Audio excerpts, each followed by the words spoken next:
Greetings, Darlene from Darlene's Garden and Home. If you watched my video yesterday, I promised that I was going to do a video about my new plant, my new house plant that my husband got me called the Siam Tulip. So first of all, let me put the Siam Tulip in my background. So I'm going to pause you for one moment while I get that set up. Okay, now you can see in my background my Siam Tulip. And as promised, I'm going to tell you a bit about what a Siam Tulip is.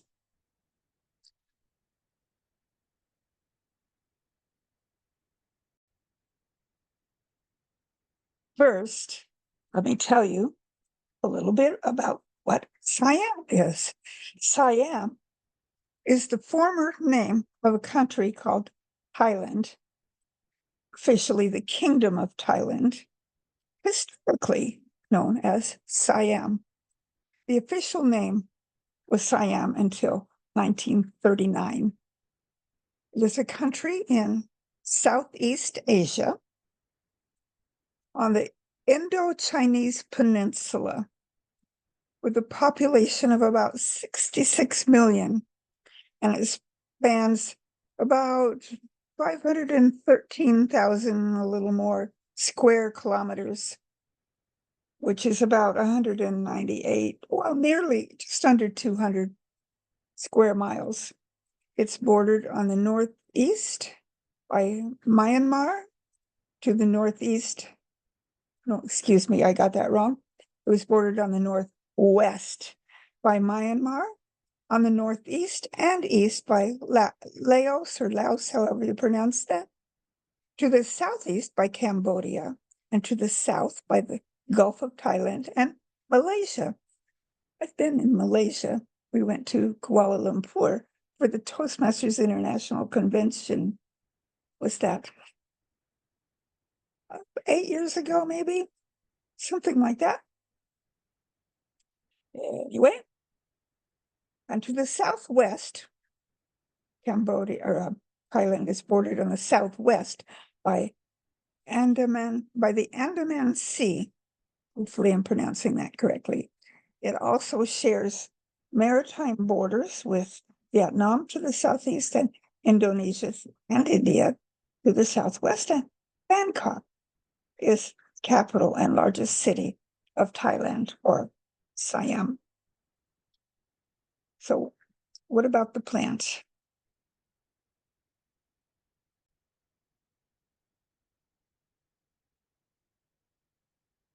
Siam tulip, that's its common name.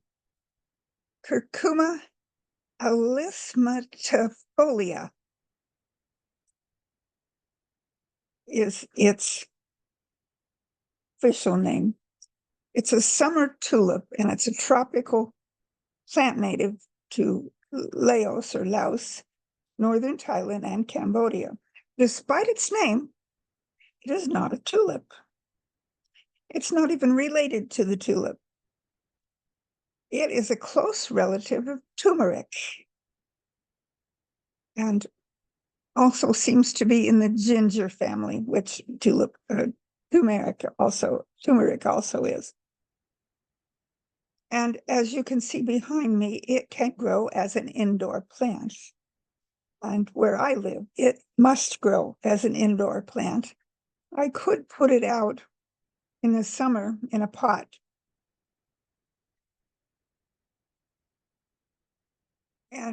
But if I were in a different growing zone, I'm in growing zone, well, formerly in 6B, and when they did the update to our growing zones, they say that I'm in zone 7. I plant as if I'm in 6, sometimes even a little bit 5-ish. just to make sure that what I plant outdoors can survive my winter. Because in my winter and the growing zones tend to, well, growing your zone, United States USDA growing zone is based on your cold winter temperature, your coldest, an average of your cold in the winter. Last winter, we got down to -14. In the summer, we can get up as high as 110. We are a very dry climate, dry in winter and summer. We don't tend to be very humid. There are days, of course, when we have humidity, but for the most part, our humidity stays 25% or less. And that is typical of how we are here. So growing zone 7 can be iffy. So, and that's an average. Each person, your garden, my garden, anybody's garden, has its own microclimate, meaning that your growing abilities are unique to you. Even though theoretically you might be in a certain zone, you may or may not be able to grow all of the things that are listed for being able to grow in that zone. How do we find out? We do that by experiment. This Siam Tulip, grown in zones higher than mine, I believe it's like zone probably 8 or 9 and above, can be perennial, meaning you can plant it outdoors in your landscape or your garden, and it will grow up to 2 feet tall. And as you can see, has a very unique flower. I have on this plant another one coming up down below there. It isn't showing yet, but it will. I'm thinking in a few days, week maybe, it will have 2 of those blossom like things on it.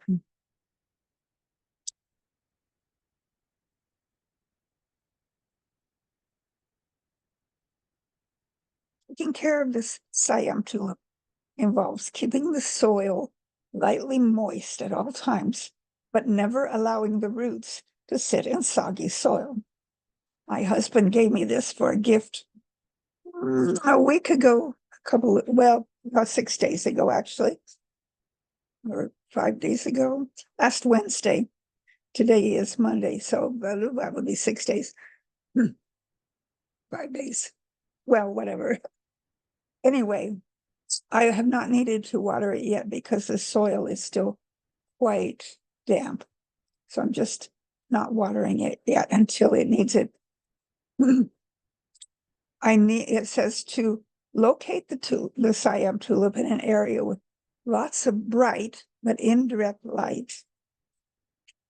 Right now I have mine sitting. You can see the windows there. That is on the north. That's the northern side of my house. So I never have direct sunlight coming in from that window.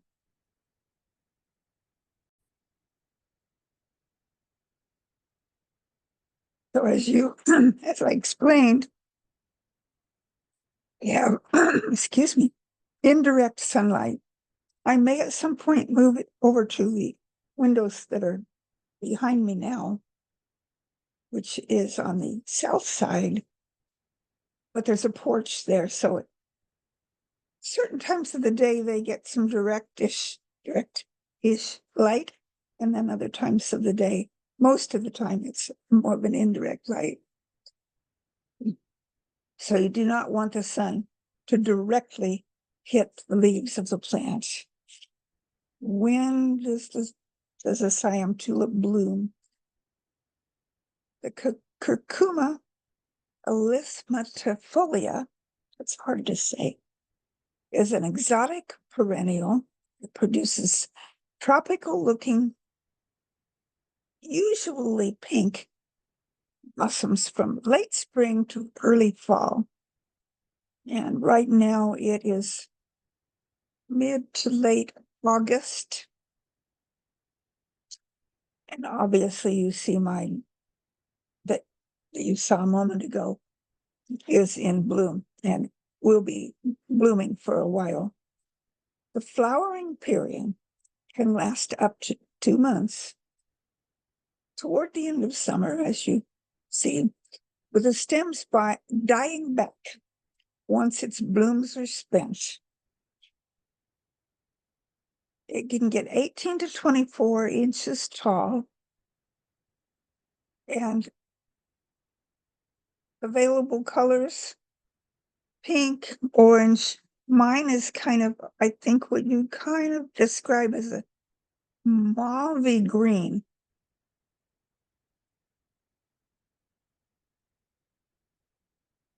Its temperature range, it likes 50 degrees to 80 degrees Fahrenheit. That would be 10 to 26 degrees centigrade. Medium light, as I described before.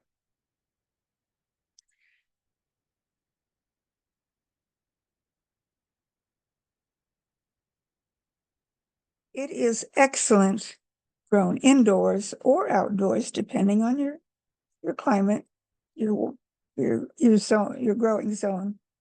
It makes a lovely, easy care gift plant.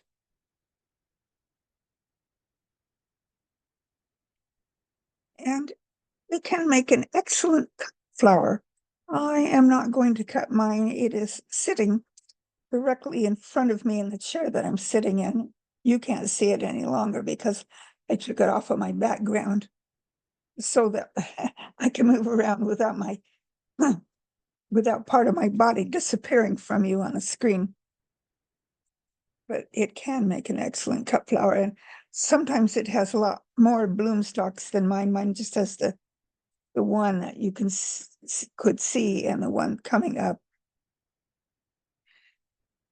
About fertilizing or feeding the plant once every month during the growing season.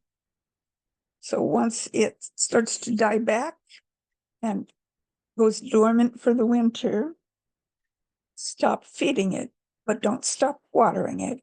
Keep the soil moist throughout the growth and bloom season. It needs to be an all-purpose potting soil. If the plant was purchased in a pot, which mine was, then it's probably already in quality potting soil, and it doesn't require anything more than just watering and grooming it for a while. If you're potting it to bring it indoors or give it as a gift, make sure that you start with quality commercial potting soil. Those are usually lighter in weight than topsoil, sterile and pest-free. And many are available with a mild starter fertilizer in the mix. Select a container with a drainage hole or be prepared to drill holes for drainage if there are none in the pot. Prepare the container by filling it with the potting soil up to 2 inches from the rim of the planter. A small hole in the soil, slightly larger than the root ball, either by hand or using the trowel. Insert the plant into the hole and press the soil firmly around the roots and just covering the root ball. When all the plants are potted, water carefully, thoroughly to settle the soil and give the plants a good start. And place it in a bright location, where you get indirect sunlight for best performance. Repot every 2 years in the same container or in a container slightly larger than the diameter of the roots. And as I understand it, it makes little tubers, which when you're repotting, you can divide up to make more than one plant. As I said earlier, consistently moist but well-drained soil If the soil gets too dry, the blooms can wilt and they might recover. So watch it carefully. Check the soil moisture with a finger. If the top 2 to 4 inches of the soil, 2 to 4 inches of the soil are dry, where the plant is wilted, it's time to water. Apply water after soil level, if possible, to avoid wetting the foliage. Foliage, depending on where you live, how you say that word. I say foliage, but a lot of people say foliage. Water this entire soil area until the water runs out of the base of the pot. And this indicates that the soil is thoroughly wet. Granulated, slow-release liquid fertilizers, either organic or synthetic. Some organic in mine, and next time I water, it will start seeping down into the soil to help fertilize it. Depend on what application is best for your situation, and select a product with nutritional balance designed for foliage plants. I'm going to say that both ways, just so you understand. Too much fertilizer can damage the plant, so it's important to follow package directions. Determine how much and how often to feed your plant.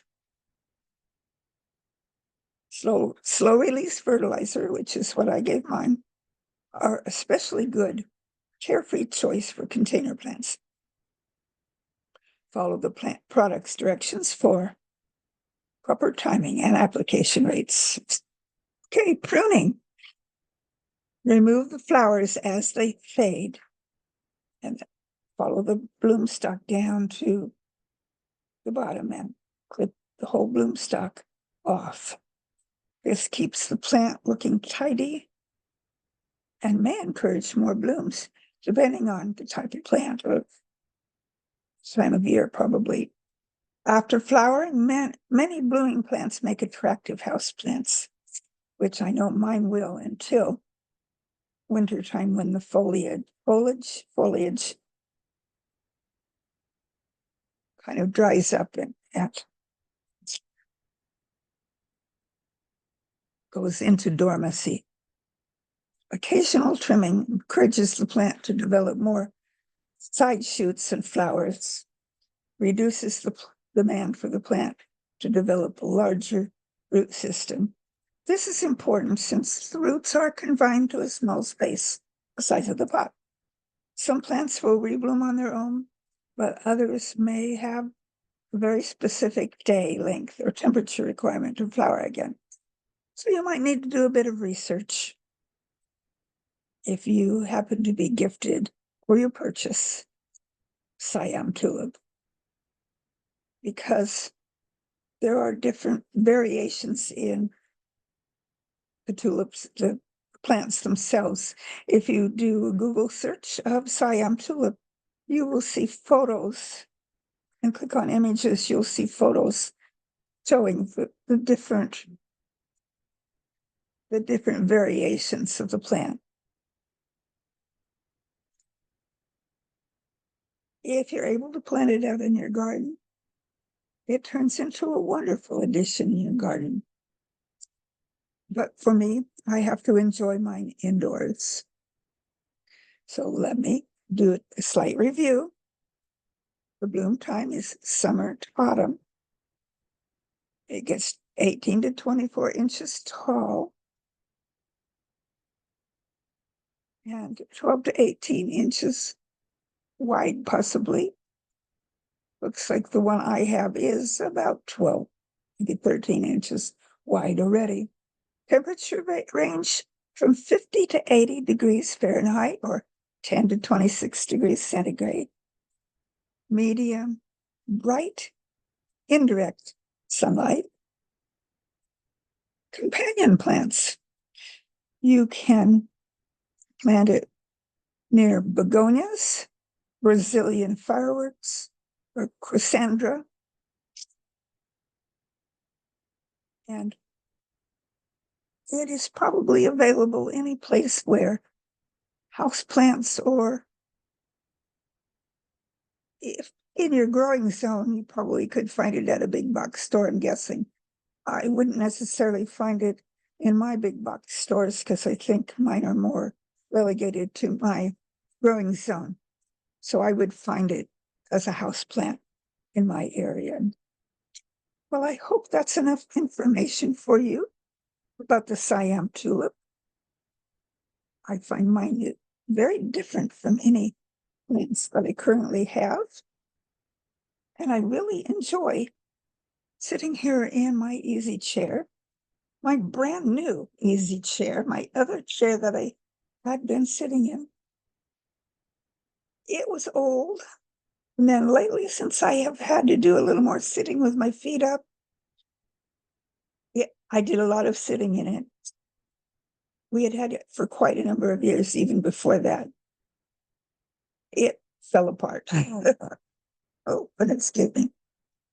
And so we, by needs of necessity, needed to purchase a new easy chair for me. When I was at my sister-in-law's on our vacation, she had one that I really loved. She had it in her bedroom. She called it a barrel chair, and I can see why, because the arms kind of go around. See if I can show you on screen here. Around. I was not necessarily looking for a barrel chair, but I wanted something similar to hers, because on the side, I have a button that I can push to bring the legs up, the back, and to bring them back to down or whatever. Run by a battery. Well, it's run electrically, actually. You plug it in to the power, which is kind of neat. It also has a USB, regular USB, and a USB-C port where you can plug things in. I have the charger for my phone plugged into it, so that I just reach over and pick up my phone off the charger, and my phone can stay constantly charged up. I want it to, yeah, except for when I'm using it, of course, it uses up the battery. But so my chair, I looked online and I found one that I thought, oh, I like that one. So we went to our local furniture store. It's called Walker Furniture. This isn't sponsored or anything. It's just the name of the furniture store near us. And I showed them the picture. I had looked on their website, picture of this chair that I thought I liked. And I didn't think that it looked like my sister-in-law's chair, but it had some similar qualities. And they had one on the floor, and when I saw it and said it, it's just like her chair. It only comes in the one color. And I forget right off the top of my head the name of the chair. If you really want it, you can email me. My email address should be in, if you look on my YouTube info, or, it should be listed there in my about section. And find out I can get you the exact name of the chair if you wish. It is extremely comfortable, and if you can tell, the cushions are really soft and cuddly. Well, I didn't really intend to tell you about my chair. I intended to tell you about my new house plant, the Siam Tulip. And I'm not going to attempt to pronounce the well, whatever the technical name. Siam Tulip will work if you're looking for it. I hope you enjoyed this little educational portion telling you about the Siam Tulip. I enjoyed telling you. And until my next video, may God's love and wisdom and truth and understanding surround your being. I'll see you next time on Darlene's Garden and Home.